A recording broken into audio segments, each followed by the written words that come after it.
கரூரில் 32 பேருக்கு முதலமைச்சர் தற்காலிக பணி ஆணையம் வழங்கி இப்போது 1 மாதம் ஆகுது. இப்போ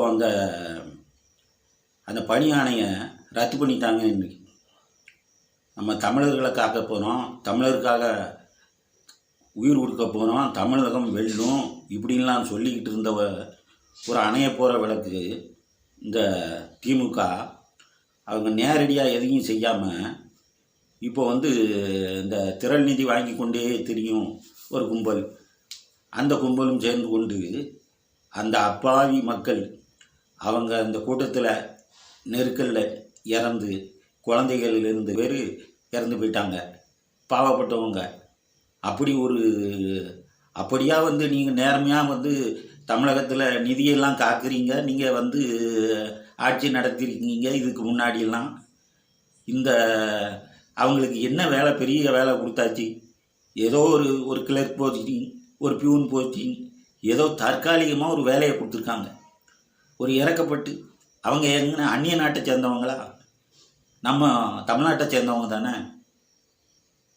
யாருக்கும் நடக்கக்கூடியது தானே. குழந்தைகள் கூட கஷ்டப்பட்டுருக்க. உங்களுக்கெல்லாம் மனசாட்சி கிடையாதா? நீங்கள் என்ன பிறவிகள்னே தெரியல. நீங்களாம் திருந்த மாட்டீங்க.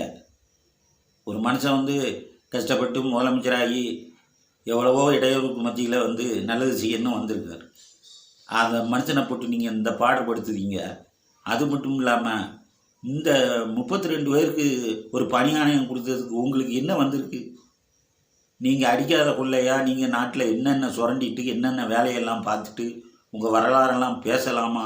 நீங்கள்லாம் வரலாமா? நியாயப்படுத்தி நீங்கள் பேசுகிறீங்களே. இப்போ பேசினா பேசிக்கிட்டே போகலாம். ஆனால் கடவுள் ஒருத்தன் இருக்கான். உங்களுக்கு நீங்கள் என்ன தான் முக்குனாலும் சரிதான், உங்கள் முடிவு காலம் நெருங்கி விட்டது. அதை மட்டும் மனதில் நல்லா வைத்துக்கொள்ளுங்கள்.